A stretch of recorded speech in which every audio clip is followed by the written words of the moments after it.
80 años, recibe un golpe con una piedra, 6 horas después presenta deterioro de la conciencia, vértigo, vómitos explosivos, inestabilidad de la marcha.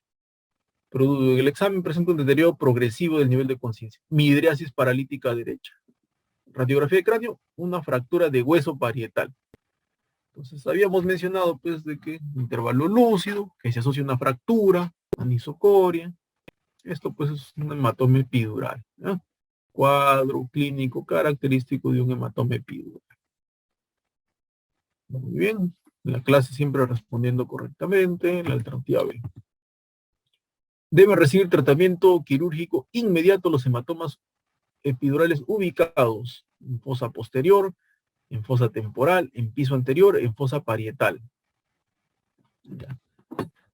Independientemente de su localización, cuando un hematoma epidural tiene un volumen, un gran efecto de masa, un volumen de más de 30 centímetros cúbicos, debe ser evacuado quirúrgicamente. Sin embargo, pues hay hematomas que por su localización pueden ser, amenazan, son mucho más riesgosos o amenazan la vida, son mucho más amenazantes, ¿no? Que de repente otra localización, ¿no? Aquí sería, ya, aquí la clave nos da la fosa temporal, ¿ya? Por frecuencia, los hematomas epidurales temporales son más frecuentes que los hematomas epidurales de fosa posterior, ¿ya? Sin embargo, los hematomas de fosa posterior también requieren un tratamiento quirúrgico inmediato, ¿ya? O sea, ambos, tanto los de la fosa temporal y los de la fosa posterior deben ser evacuados quirúrgicamente lo más pronto posible. ¿Por qué? Porque tanto la zona temporal como la fosa posterior están adyacentes o aledañas al tronco encefálico, ¿ya? Mucho más, o sea, por una cuestión de vecindad, por una cuestión de localización, pues tanto la fosa temporal como la fosa posterior, pues cualquier lesión que tengas allí, lo que más inmediato te va a comprimir es el troncoencefálico. Por eso ambos deben ser evacuados a la brevedad, ¿no? ¿Ya? Pero acá podríamos ver con cuál clave nos quedamos, ¿no? Me podría preguntar, ¿no? Porque ambos lo requieren, ¿no? Entonces ahí ya pasa un segundo criterio, ¿no? Ya por frecuencia, ¿no? Por epidemiología, ¿no? Temporal es mucho más frecuente que posterior, ¿no? Por eso escogeríamos pues esto, la clave B. ¿Ya? Muy bien. Aquí miren, ya te dan una preguntita con la imagen, ¿no? Me parece bien, ¿no? Que también tomen dentro de parte de los exámenes ya estudios de imagen, ¿no? Es muy importante. Una competencia importante de todo médico es, o sea, tener una noción básica de tomografía cerebral, ¿no? E identificar las principales patologías, ¿no? Dentro de una tomografía cerebral, ¿no? Qué bueno por Aspefan que ahora pregunte con imagen, ¿no? Ojalá que mantenga esa línea. Varón de 60 años, accidente de tránsito, hace 6 horas, llega con Glasgow 10. En el ataque cerebral, acá tenemos. Nos dan esta imagen y miren. Aunque no es una lente biconvexa perfecta, ¿no? Pero más va hacia un hematoma, pues esto biconvexo, ¿no? Definitivamente esto no tiene una forma de media luna, ¿no? Si fuera una media luna, eso sí sería un hematoma subdural, pues, ¿no? Pero esto más va hacia una lente biconvexa. Esto es un hematoma epidural. Así se ve tomográficamente. La B. 22 años, caída de la escalera, pérdida inmediata de conciencia, luego episodios de lucidez, depresión del sensorio, pupila derecha midriática, hemiparesia izquierda, diagnóstico más probable. Hematoma subdural, intracerebral, tampoco, una MAB, tampoco. Esto es un hematoma epidural. Entonces, estas son preguntas ya que son textuales, ¿no? Ya en el tenor de la pregunta, ya te viene en el enunciado de la pregunta, ya te viene pues toda la clínica característica de un hematoma epidural. La arteria que se afecta con mayor frecuencia en el hematoma epidural, lo habíamos mencionado, es la meningia media. Eso no hay dudas. 60 años en tratamiento con anticoagulantes. Presenta de forma brusca dolor de espalda y paraparesia. Se le realiza una resonancia nuclear magnética de columna dorsal que muestra masa epidural que comprime la médula dorsal. ¿Cuál es el diagnóstico más probable? Ya. Una lesión que compromete el espacio epidural. Ya. ¿El meningioma dorsal puede comprometer el espacio epidural? Sí. ¿La metástasis epidural? También.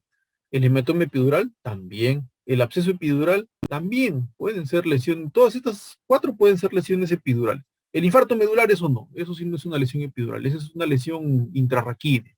¿Ya? Entonces, de acá se descarta la alternativa. Ya. Pero ¿con cuál me quedaría? Ya si te dicen tratamiento anticoagulante, ya eso ya me informa pues de que el paciente ha presentado un sangrado, ¿no? Que sea un meningioma, una metástasis, un absceso mucho más alejado. Si de repente me dijeran paciente con fiebre, antecedente, no sé, de celulitis, antecedente de infecciones en los miembros inferiores, me haría sospechar más de un absceso, ¿no?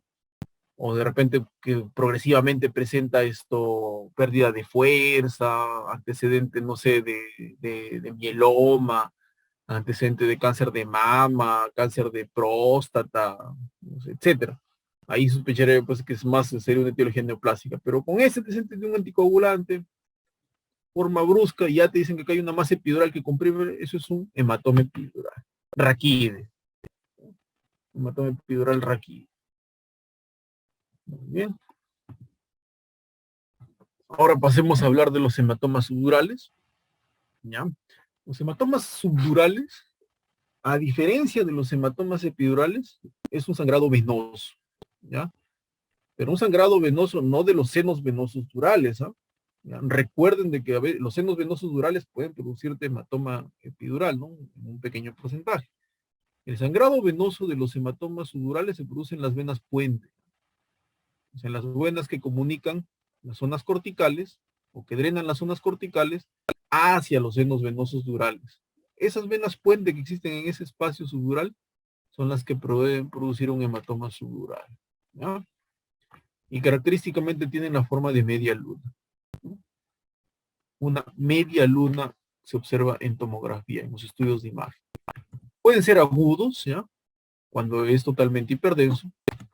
Puede ser subagudo, cuando la densidad del hematoma pues, es muy parecida a la densidad del parénquima cerebral. O pueden ser crónicos, ¿no? Cuando son hipodensos. ¿Ya? Aquí nos quedamos con el hematoma crónico. ¿Ya? El hematoma crónico, a diferencia del agudo, estos tienen una presentación tardía. Y esto generalmente el hematoma subdural crónico se presenta en pacientes ancianos, mayores de 60, mayores de 70 años, ¿ya?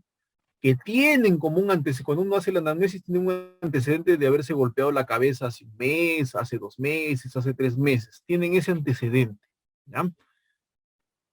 Y estos pacientes clínicamente vienen, algunos, el 60% de los casos te manifiestan un antecedente de un golpe en la cabeza. Estos pacientes más que todo a veces vienen por signos de focalización como cuáles, trastorno del lenguaje, hemiparesia, ¿ya? O por un síndrome demencial, ¿ya? Comienzan a haber alteraciones de memoria, problemas de inteligencia, etcétera. Vienen con un síndrome demencial.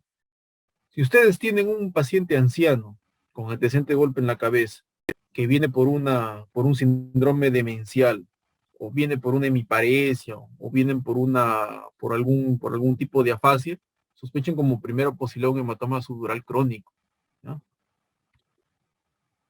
Los hematomas subdurales crónicos generalmente pueden aparecer a partir del día 14, ¿ya? Seguido de un trauma, ¿no? Como antecedente traumático.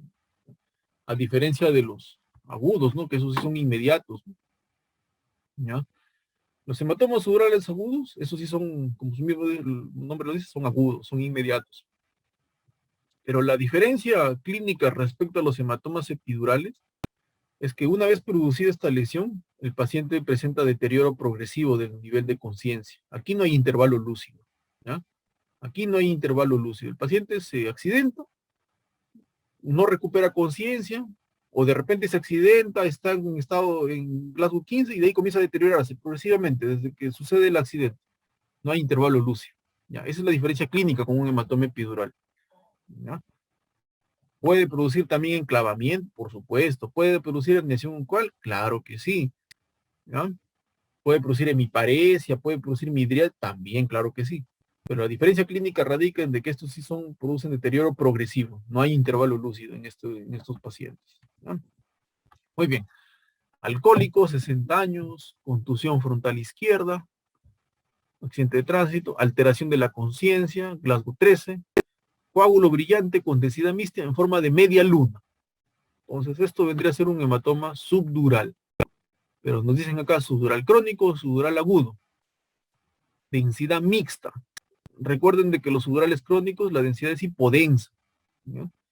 Densidad mixta, puede haber componente hiperdenso, con algo de isodenso, o a veces también con un poquito de hipodenso, ¿no? Pero acá dicen coágulo brillante. ¿Ya? Entonces eso ya nos dicen ya de que el mayor componente es hiperdenso. ¿Ya? Entonces es un hematoma subdural agudo. ¿Ya? La media luna, coágulo brillante, subdural agudo.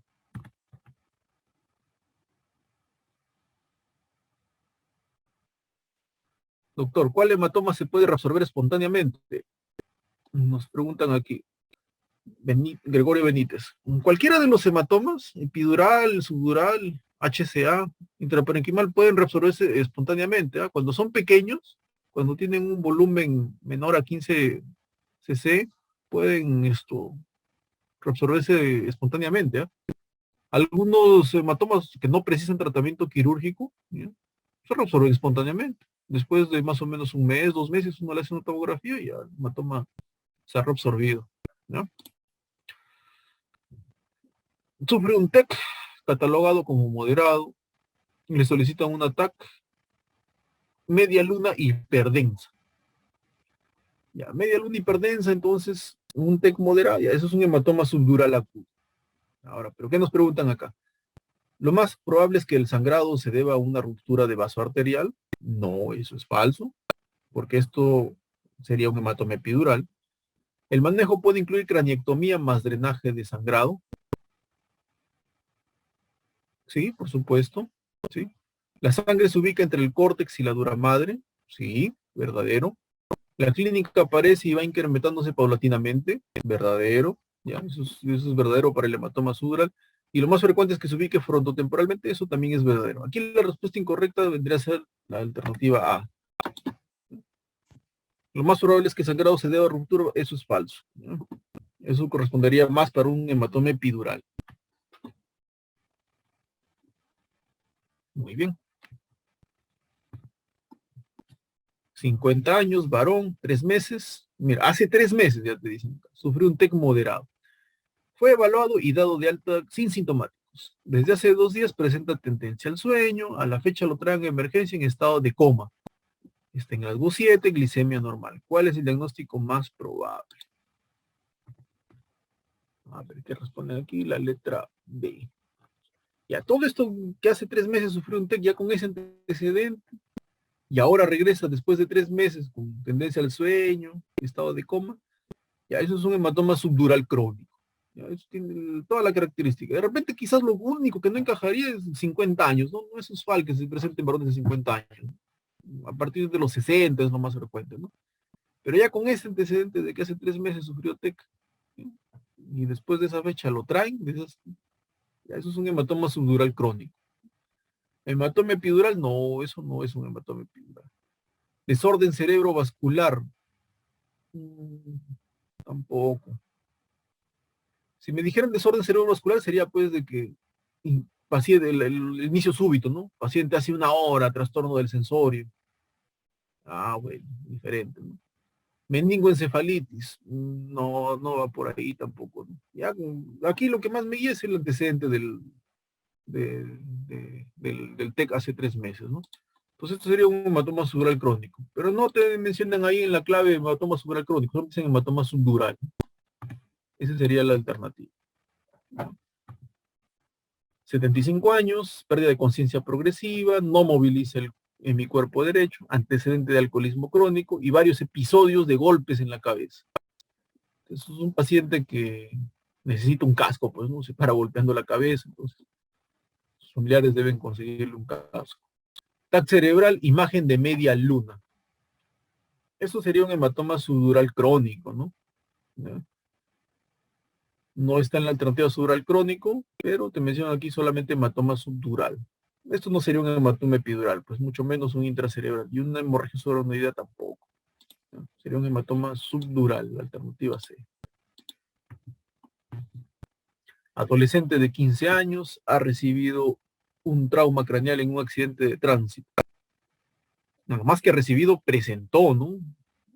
Presentó un traumatismo craneal. A veces también te formulan así las preguntas. O sea, a este paciente le dieron un TEC en un accidente de tránsito. Alguien en el accidente alguien estaba repartiendo traumatismos y él recibió su TEC. Presenta una herida inciso contusa en región temporal izquierda y buen nivel de conciencia. A los 30 minutos se deteriora clínicamente con somnolencia, dilatación pupilar izquierda.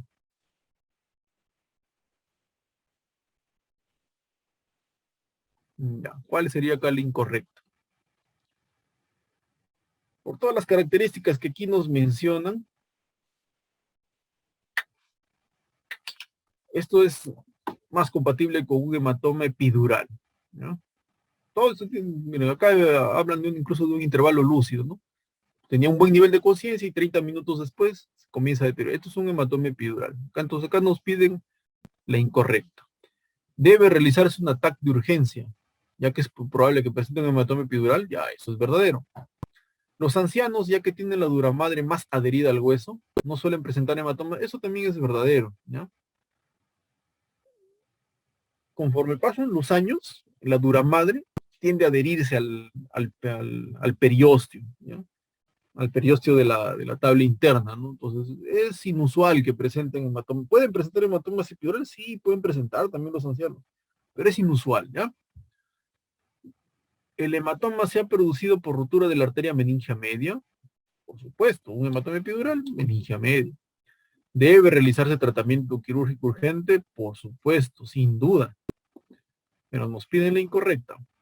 La mortalidad de los hematomas subdurales es menor que la de esta patología. Eso es falso, ¿ya? Los hematomas subdurales tienen mayor mortalidad, ¿ya? Que respecto a los epidurales, ¿ya? Su mortalidad es mucho más alta de los hematomas subdurales. Entonces, esa es la respuesta correcta. La alternativa C. La incorrecta, perdón, ¿no? La clave correcta sería la alternativa C. Muy bien. Paciente varón, sufre una caída desde un segundo piso, está lúcido, a las 10 horas presenta pérdida de conciencia, se evidencia en la radiografía una fractura lineal a nivel parietal. El tratamiento a seguir es. Esta es una preguntita que se saltea a muchas cosas, ¿ya? Paciente sufre una caída de un segundo día, trauma de gran intensidad. Está lúcido, a las 10 horas presenta pérdida de conciencia. Ya nos orienta más de que tiene un hematoma epidural. A la radiografía de cráneo se aprecia una fractura lineal a nivel parietal. ¿Ya? Entonces eso nos confirma o nos orienta más a que tiene un hematoma epidural. Pero lo más adecuado es hacerle la tomografía, ¿ya? Y después ya pues proceder a sala de operación. O sea, el paciente va a terminar en sala de operación. De hecho que sí, va a requerir tratamiento quirúrgico ya con todo esto. Eso es un hematoma, un caso de un hematoma epidural. Y ya con pérdida de conciencia, eso ya nos dice clínicamente que debe tener un volumen de consideración. Entonces aquí, ampliar cobertura antibiótica y reposo. No. Observación y Glasgow seriado. Si te pones a observar, hacer Glasgow seriado, el paciente se te va a enclavar y va a morir frente a ti. O sea, no vamos a hacer esto. Evolución permanente por neurocirujano. Evolución permanente. Va a venir el neurocirujano y va a decir, oye, opéralo, hay que operarlo para sala. No vamos a estar ahí mirándolo, ¿no? El paciente, ¿no? Evolucionándolo ahí, viendo cómo se deteriora. Manejo ambulatorio según despierte del coma, ¿no? Ese paciente no va a despertar si es que no lo operan. Ya, entonces este paciente requiere un tratamiento quirúrgico, ¿no? Descompresión quirúrgica inmediata. Así es, esa es la clave. La alternativa B, ¿ya? Eso es lo que hay que hacer. Este paciente tiene que ser operado.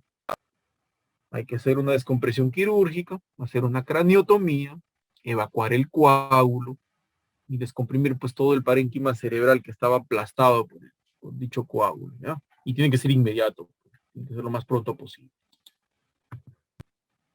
Paciente varón sufre una caída desde un segundo piso. Está lúcido, a las 10 horas presenta pérdida de conciencia.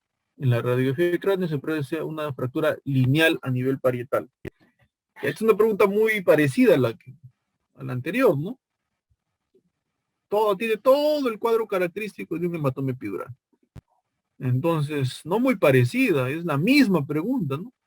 Solamente que la anterior era del ENAN, del 2004B, y esta vez lo preguntaron en Salud, al año siguiente, el año 2005. Entonces, sería también descompresión quirúrgica inmediata, ¿no? Las demás alternativas, pues es totalmente descabellado, ¿no? Si hacemos cualquiera de esas otras 4 cosas, el paciente se va a morir. Ese paciente tiene que ser operado, ¿ya? Conocido cantante de 31 años, sufre una hemorragia cerebral casi fatal. Le hacen una craniotomía descompresiva, actualmente en ventilación mecánica, tratamiento de sepsis,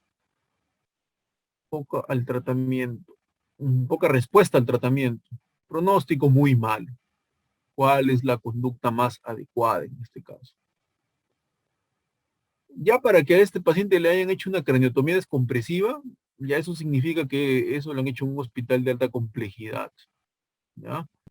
Para que esté con ventilación mecánica y todo ello, está en una UCI, ¿ya? Entonces, ya nos dice de que este paciente pues está en un hospital, ¿no? Al menos de un nivel resolutivo amplio, ¿no? O sea, para que en un hospital haya neurocirujano y haya UCI y le hayan hecho este procedimiento quirúrgico, es un hospital es un hospital pues de alta resolución, ¿no? Bueno, ya el pacientito pues hemorragia fatal, casi fatal, ya le hicieron una descompresiva, pues un tratamiento pues de salvataje, ¿no? Es una medida extrema hacer una craniectomía descompresiva, ¿no? No existe craniotomía descompresiva, ¿ya? Craniotomía quiere decir de que tú sacas un fragmento de cráneo para hacer una determinada intervención quirúrgica y después ese cráneo lo regresas nuevamente, lo reposicionas a su sitio. Eso es una craniotomía, ¿ya? Pero craniectomía, ¿ya? Craniectomía es cuando tú sacas un fragmento de cráneo y ya no lo repones, ¿ya? Descomprimes y queda pues ahí un defecto óseo amplio, ¿ya? Entonces sería una craniectomía descompresiva, ¿no? El paciente está séptico, mal pronóstico, ya pues ya seguir con este paciente pues ya sería un encarnizamiento terapéutico, pues, ¿no? ¿No? Es una pregunta más que todo de ética, ¿no? ¿Qué hacemos a continuación, no? Derivar a un hospital de mayor resolución. Ya estamos en un hospital de mayor resolución, ya, o sea, ¿para qué ya? ¿Qué sentido tiene? Rotar antibióticos más potentes. Mal pronóstico, ya, o sea, fácil fatal, ya está con una descompresiva, ya no hay mucha expectativa. Sería encarnizamiento terapéutico. Reintervención quirúrgica, pues ya para qué, ya, o sea, mucho menos, ¿no? Ya se le hizo la descompresiva, pues que fue lo máximo que se podía hacer en este caso. Ya este es un caso, pues, donde ya uno, pues, tiene que dar calidad de vida, ¿no? Ya está fuera de nuestros límites, pues, ¿no? Esto ya merita, pues, cuidados paliativos, si tienes un paciente así, ya mejor darle sus cuidados paliativos. Hay que vivir dignamente, hay que vivir con dignidad, ¿ya? Hay que vivir con dignidad y hay que morir también con dignidad, ¿ya? Eso es algo, al menos que personalmente es una doctrina para mí, ¿no? Hay que vivir y también hay que morir con dignidad. Ya a este paciente, pues, hay que darle sus cuidados paliativos. Ya no ser encarnizamiento terapéutico. ¿Ya? Una pregunta de ética, ¿no? Más que de la especialidad, ¿no? ¿Ya? Enfisema subcutáneo periorbitario. Estas son preguntas ya como quien dice ya misceláneas, ¿no? Ya.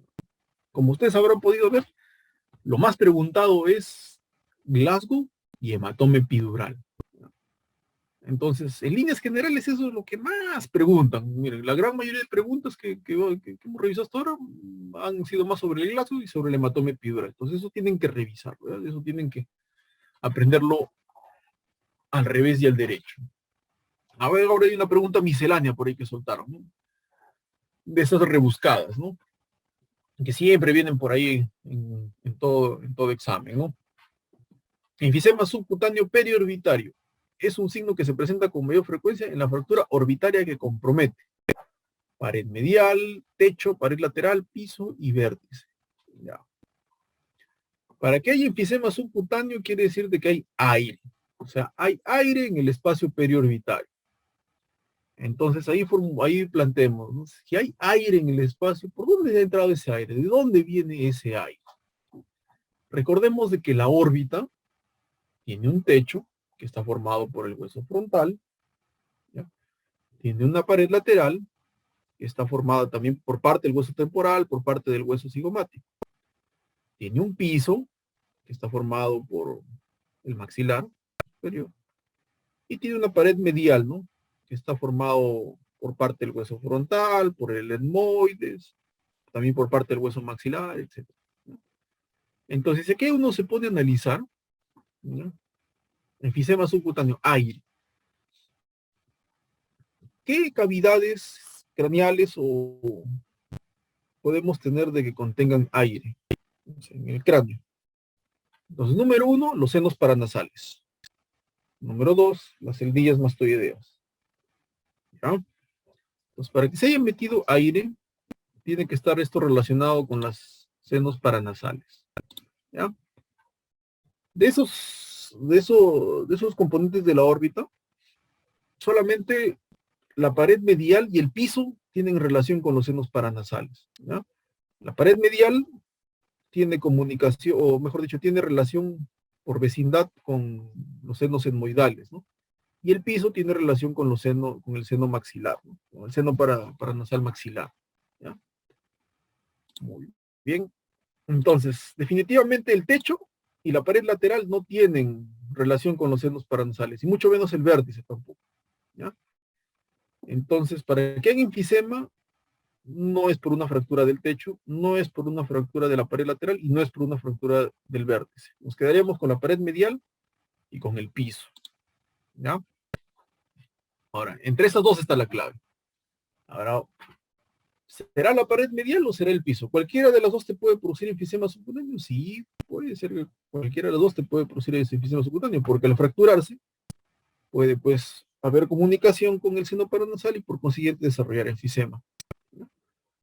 Sin embargo, la pared medial es mucho más lábil, mucho más frágil, ¿ya? Respecto al piso de la órbita, ¿ya? Incluso la pared medial está integrado por múltiples huesos, lo cual hace de que aumente el daño traumático, ¿ya? Con respecto al piso, ¿ya? Entonces, las fracturas de pared medial de órbita son mucho más frecuentes que las fracturas de piso, ¿ya? Por consiguiente, acá como te dicen, mayor frecuencia será la que compromete la pared medial, ¿ya? Es una pregunta más que todo para analizarlo. Pero ahí hemos dado las razones por las cuales el enfisema subcutáneo pues es mucho más frecuente con la fractura de pared medial de la órbita, ¿ya?